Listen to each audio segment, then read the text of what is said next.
ഏറ്റവും എളുപ്പത്തിൽ ഉണ്ടാക്കാൻ പറ്റുന്ന കറിയാണ് ചിക്കൻ കറി അല്ലേ? നമുക്കുണ്ടല്ലോ അതൊരു റെസ്റ്റോറൻറ്റിലൊക്കെ കിട്ടുന്ന ആ ഒരു ടേസ്റ്റിൽ ഉണ്ടാക്കിയാലോ.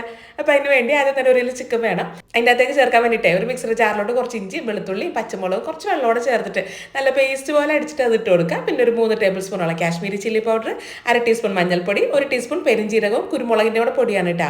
പിന്നെ ആവശ്യത്തിന് ഉപ്പ്, 2 ടേബിൾ സ്പൂൺ തൈരും കുറച്ച് മല്ലിയിലും അതിൻ്റെ നേർപകുതി പുതിനയും കൂടെ ചേർത്തിട്ട് നല്ലോണം നട മിക്സ് ചെയ്തിട്ട് അങ്ങോട്ട് മാറ്റി വയ്ക്കുക. ഈ മാറ്റി വെക്കുന്ന നേരം കൊണ്ടുണ്ടല്ല വേറൊരു പാനിൽ കുറച്ച് വെളിച്ചെണ്ണ ഒഴിച്ച് ചൂടാക്കിയിട്ട് കനം കുറച്ചധികം 3 സവാള നല്ലോണം അങ്ങോട്ട് വഴറ്റി ആ കളർക്ക് അങ്ങോട്ട് മാറി വരുന്ന സമയത്ത് ഒരു തക്കാളി കൂടെ അങ്ങോട്ട് ചേർത്ത് കൊടുക്കുക.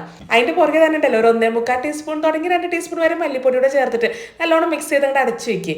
ആ തക്കാളിയൊക്കെ വെന്തുടഞ്ഞ് വരുന്ന സമയത്ത് വേണം നമ്മൾ ആ മസാല പരട്ടി വെച്ചിരിക്കുന്ന ചിക്കൻ ചേർത്ത് കൊടുക്കാനായിട്ട്. എന്നിട്ട് നല്ലോണം നാട് മിക്സ് ചെയ്തിട്ടുണ്ടല്ലോ ആ മസാല പരട്ടിയ പാത്രത്തിലോട്ട് ഒരു അരക്കപ്പോളം വെള്ളത്തോടെ ചേർത്തിട്ട് നന്നായിട്ട് കലക്കിയിട്ട് നേരെ നമ്മൾ ചിക്കനിലോട്ട് ചേർത്ത് കൊടുക്കുക. എന്നിട്ട് പിന്നെ ഒന്നായിട്ട് മിക്സ് ചെയ്ത് കൊടുക്കുക. ഈ സമയത്ത് ഉപ്പിൻ്റെ കുറവുണ്ടെങ്കിൽ അത് ചേർത്ത് കൊടുക്കണം കേട്ടാ. ഇനി നേരെ അങ്ങോട്ട് അടച്ചു വെച്ചോ, ഇടക്കൊന്ന് ഇളക്കിയിട്ട് കൊടുക്കണം കേട്ടോ. അല്ലെങ്കിൽ ചിലപ്പോൾ നമ്മൾ ചിക്കൻ ഒന്ന് അടിപ്പിടിച്ച് പോകാനുള്ള ഒരു ചാൻസ് ഉണ്ട്. ഇനി നമ്മൾ ചിക്കനൊക്കെ നന്നായിട്ട് വെന്താ എണ്ണയൊക്കെ തെളിഞ്ഞ് വരുന്ന സമയത്തുണ്ടല്ലോ ഒരു 1/2 ടീസ്പൂണോളം ഗരം മസാലപ്പൊടി കുറച്ച് മല്ലിയിലൂടെ ചേർത്തിട്ട് തീ ഓഫ് ചെയ്തോ. ഇത്രേ ഉള്ളൂ നമ്മളെ ചിക്കൻ കറി റെഡി. കുറഞ്ഞത് ഒരു അരമണിക്കൂറെങ്കിലും മാറ്റി വെച്ചിട്ടുണ്ടല്ലോ നല്ല പത്തിരിയോ ഇടിയപ്പോ നെയ്ച്ചോറ. ഇനി ഇതൊന്നും ഇല്ലെങ്കിൽ സാധാ ചോറാണെങ്കിലും നല്ല സൂപ്പർ കോമ്പിനേഷനാണ്. അപ്പോൾ ഒന്ന് ഉണ്ടാക്കി നോക്കിട്ടെ. ഇതേപോലെ ഉണ്ടാക്കാത്തവരൊക്കെ ഉണ്ടെങ്കിൽ എന്നിട്ട് അഭിപ്രായം താഴത്ത് പറയണേ.